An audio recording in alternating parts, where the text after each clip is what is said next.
Hello बच्चों, आप सभी का हमारे इस YouTube channel exam point academy में हार्दिक स्वागत है। तो हमने इससे पहले पिछली वीडियो में देखा था एक्सरसाइज 1.1 के परिचय के बारे में कि उसमें हमको क्या पढ़ना है और कैसे प्रश्नों को हल करना है। तो आज हम बात करेंगे प्रश्नावली 1.1 के सभी प्रश्नों को आज हल करेंगे, वो भी एकदम आसान भाषा में। तो चलिए स्टार्ट करते हैं। इसमें पहला प्रश्न जो है कि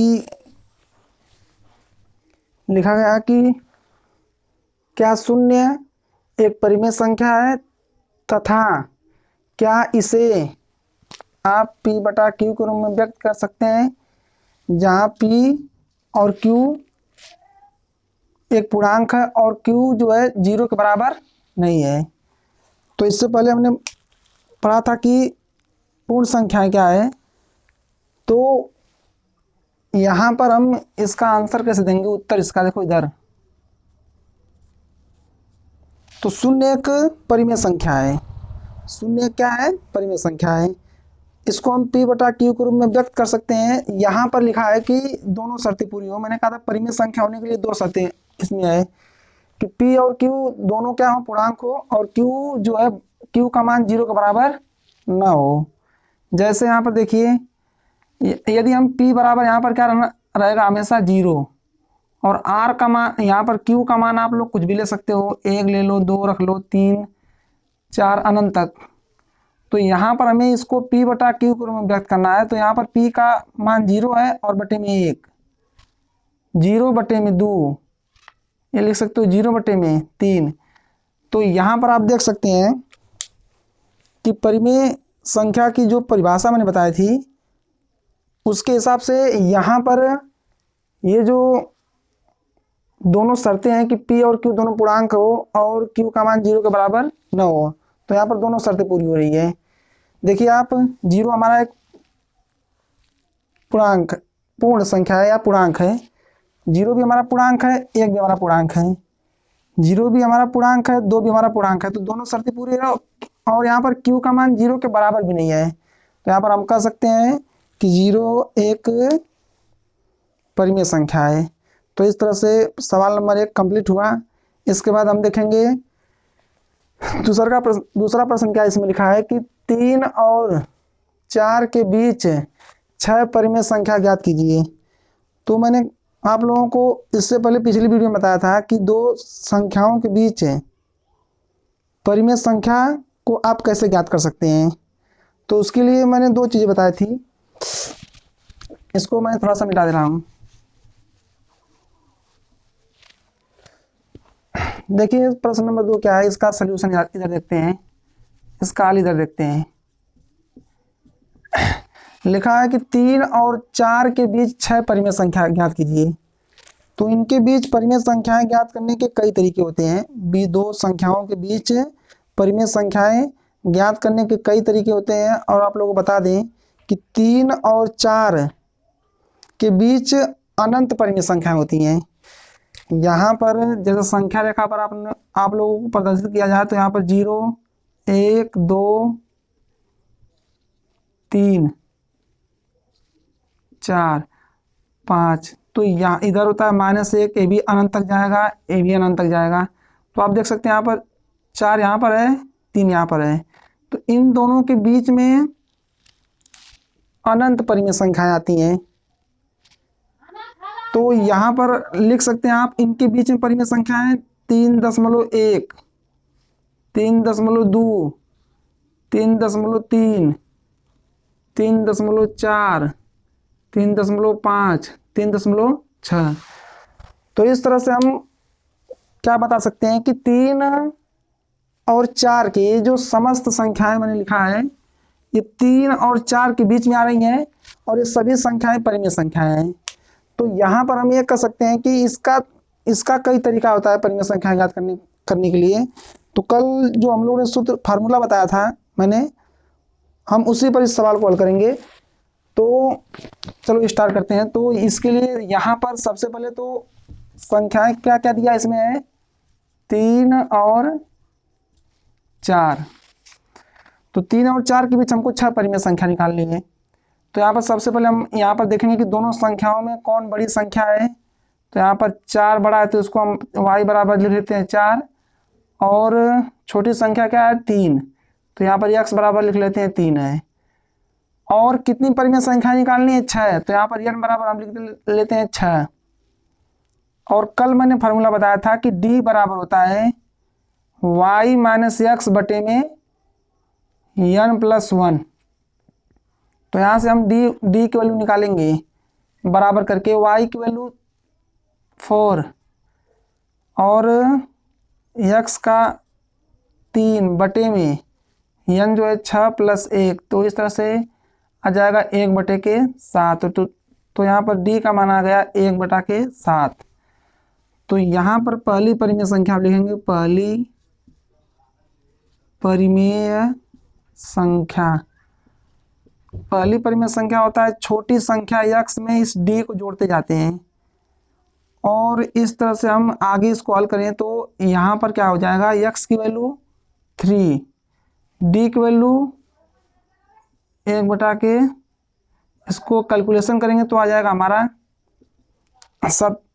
7 का 21 प्लस 1 बटा में 7 आ जाएगा 22 बटा में 7। तो इस तरह से पहली परिमेय संख्या आ जाएगी 3 और 4 के बीच 22 बटा के 7।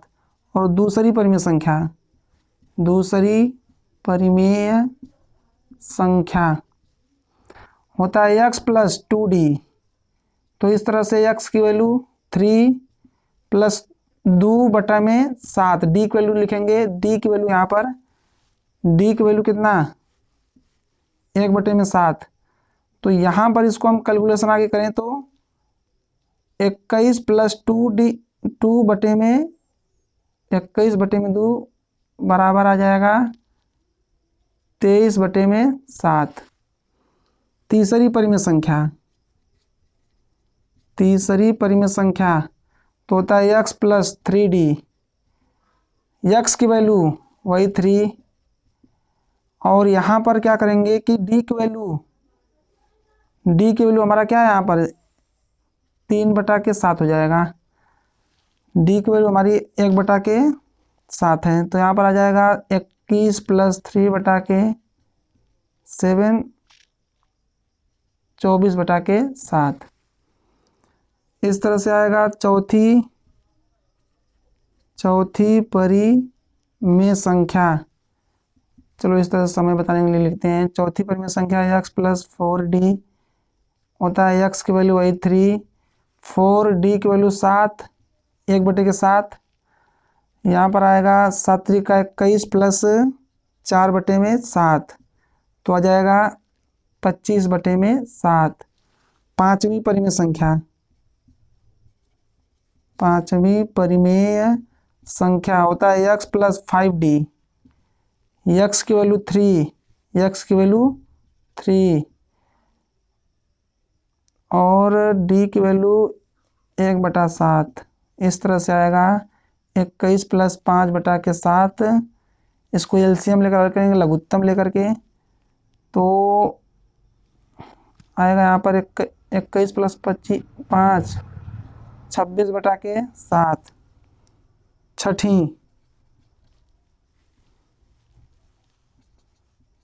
छठवीं परिमेय संख्या आ जाएगी हमारी x प्लस 6d। तो हो जाएगा x की वैल्यू 3, 6 बटा में 7 आ जाएगा 21 प्लस 6 बटा में 7। इस तरह से हमारा आया 27 बटा में 7। तो इस तरह से भी आप, जो कल मैंने बताया था कि इस तरह से भी निकाल सकते हैं, तो इस तरह से भी आप 3 और 4 के बीच में 6 परिमेय संख्या निकाल सकते हैं, जो कि इस प्रकार से है। इस तरह से प्रश्न नंबर 2 हमारा कंप्लीट हुआ। आगे देखेंगे प्रश्न नंबर 3, जो कि प्रश्न नंबर 3 लिखा है कि 3 बटा 5 और 4 बटा 5 के बीच 5 परिमेय संख्या ज्ञात कीजिए। तो आइए इसको देखते हैं। इसको भी हम 2 तरीके से कर सकते हैं। इस सवाल को भी हम 2 तरीके से कर सकते हैं।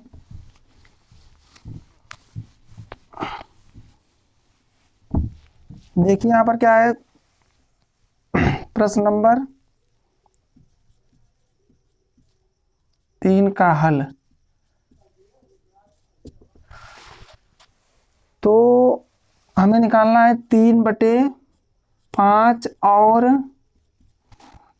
4/5 के बीच हमें 5 परिमेय संख्या निकालनी है। तो इसके भी बीच जो है अनंत परिमेय संख्याएं होंगी, लेकिन हमको इसमें से केवल 5 ही परिमेय संख्या निकालनी है। तो इसको हम एकदम आसानी से कर सकते हैं। यहाँ पर देखो, इसका हर यहाँ पर 3/5, इसका हर 5 है। यहाँ पर भी, इसमें भी इसका हर 5 है। अगर इन दोनों का हर यदि समान है तो हम इनके बीच की परिमेय संख्या निकालने के लिए बस हमको कुछ नहीं करना है। इसमें क्या करेंगे कि 10 से अंश और में गुणा कर लेंगे। तो आ जाएगा हमारा 30/50। और यहाँ पर भी हम इसमें भी क्या करेंगे, 10 से अंश और में गुणा कर लेंगे, तो हो जाएगा 40/50। तो इस तरह से इसका आप लोग देख रहे हैं कि हर इसका समान है, 50 से 50 से भी है। तो अब हम क्या करें कि 40, 30 और 40 के बीच वाली संख्याओं को लिख दो। तो इस तरह से इसके बीच में 5 परिमेय संख्या निकल जाएंगी। 30 और 40 के बीच में 5 परिमेय संख्या लिख दो। तो इस तरह से 3/5 और 3/5 और 4/5 के बीच 5 परिमेय संख्या ज्ञात हो जाएंगी। तो यहाँ पर लिखेंगे 31/50 पहली परिमेय संख्या, यहाँ पर लिख दें। अतः 30/50 और 40/50 के बीच 5 परिमेय संख्या। तो इस तरह से आएगा हमारा 31/50, 32/50, 33/50, 34/50, 35/50। तो इस तरह से इसके बीच में भी 5 परिमेय संख्या हो गई। और जो हमने कल सूत्र पढ़ा था उस पर भी इसको देख लेते हैं कैसे करेंगे। जो कल मैंने फार्मूले तुम लोग बताया था कि D बराबर, उस पर कैसे निकालेंगे इसको, उस पर भी देखते हैं। तो 3/5 और 4/5 के बीच हमको 5 परिमेय संख्या निकालनी है। तो यहाँ पर y की वैल्यू जो है हमारा 4/5 है, और x की वैल्यू, क्योंकि यहाँ पर x का मान, ये बड़ी वाली संख्या जो 4/5 है और छोटी वाली संख्या 3/5 है। तो इस तरह से हम d की, यहाँ और कितनी परिमेय संख्या निकालनी है, 5, तो n की वैल्यू 5। यहाँ पर हम लिखेंगे d बराबर y - x बटे में n+1। तो y का मान है 4/5, x का मान है 3/5 और n का मान 5 + 1। तो इस तरह से यहाँ पर इसको अगर हम हल करें तो 5, इसका हर समान है तो 5 आ जाएगा, और ऊपर से घटेगा 3 में से 4 में से 3 घटेगा तो 1 बटे में 6। तो अब क्या करना है, हमको इसमें डिवाइड करना है। 1/5 में 6 से डिवाइड करना है। तो इसके बटा हम 1 कैसे लिख सकते हैं, 1 का मल्टीप्लाई ऊपर में, इसका मल्टीप्लाई इधर, तो आ जाएगा इस तरह से 1/30। तो d का मान आ गया 1/30। तो अब हम लिखेंगे पहली परिमेय संख्या, पहली परिमेय संख्या, सूत्र x + d।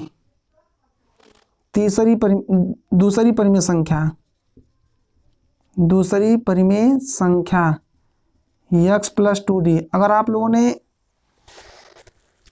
लोग इसके बारे में नहीं जान रहे हैं तो इससे पिछली वाली वीडियो को अगर देखेंगे तब जाकर के समझ में आ जाएगा कि मैंने इसके बारे में क्या बताया था और ये चीज़ें क्या है, कैसे निकालेंगे। और तीसरी परिमेय संख्या x + 3d, चौथी परिमेय संख्या हो जाएगा x + 4d, पांचवी परिमेय संख्या, यक्स प्लस 5d। तो इस तरह से यहाँ पर छोटी यक्स का वैल्यू है 3/5, डी का मान में निकाला 1/30। इस तरह से इसको अगर हम लघुत्तम लेकर क्या करें तो इसका लघुत्तम आ जाएगा 30, 6, 18 प्लस 1। यहाँ पर 6×5 = 30, 6×3 = 18 और 30 से कम 30, तो यहाँ पर 19/30। ये पहली परिमेय संख्या आ गई इनके बीच में। दूसरी परिमेय संख्या लिखेंगे यदि तो 3/5 प्लस 2d, तो 2/30। तो यहाँ से कैलकुलेशन करेंगे तो एलसीएम लघुत्तम 30 आ जाएगा। 18 प्लस 2 आ जाएगा 20/30। इसको हम लिख सकते हैं 2/3। अगली परिमेय संख्या तीसरी तो हो जाएगा 3/5 प्लस 3d है तो आ जाएगा 3/30। लघुत्तम लेकर हल करें तो लघुत्तम 30 और यहाँ पर हमारा आएगा 18, 6×18 प्लस 3 आ जाएगा 21/30। अगर हम इसको 3 से काट लें तो 7/10। यहाँ से चौथी परिमेय संख्या तो 3/5 प्लस 4/30। लघुत्तम लेकर हल करें तो लघुत्तम 30 और 18, 6×18 5 से भाग करेंगे 30 में तो 6 का मल्टीप्लाई इधर करेंगे 3 में, 6×18 प्लस 4 बराबर 22/30। अगर हम इसको 2 से काट दें तो आ जाएगा, इसको लिख सकते हैं 11/15। और लास्ट वाली यहाँ से जो हमारा आएगा 3/5 प्लस 5/30। लघुत्तम लेकर के लघुत्तम 30 आ जाएगा 18 प्लस 5, 18×5 = 23, 23/30। तो इस तरह से भी आप निकाल सकते हैं इनके बीच में परिमेय संख्याएं। तो इस तरह से सवाल नंबर 3 कंप्लीट हुआ। आगे देखते हैं चौथा सवाल। नीचे दिए गए कथन सत्य है या असत्य, कारण के साथ अपने उत्तर दो। कारण सहित आपको उत्तर देना है। अगर सत्य है तो क्यों सत्य है, अगर असत्य है तो क्यों असत्य है। तो आइए देखते हैं।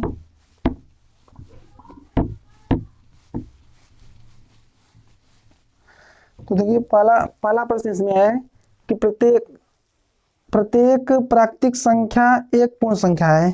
तो प्राकृतिक संख्या कल थोड़ा समय और इसको रिपीट कर दे रहे हैं थोड़ा सा। प्राकृतिक संख्या जो होती है इसको हम n से परिभाषित करते हैं और ये स्टार्ट होती है 1 से, 1, 2, 3 ये अनंत तक चलती हैं, वो प्राकृतिक संख्या होती है। इसके बाद लिखा है पूर्ण संख्या।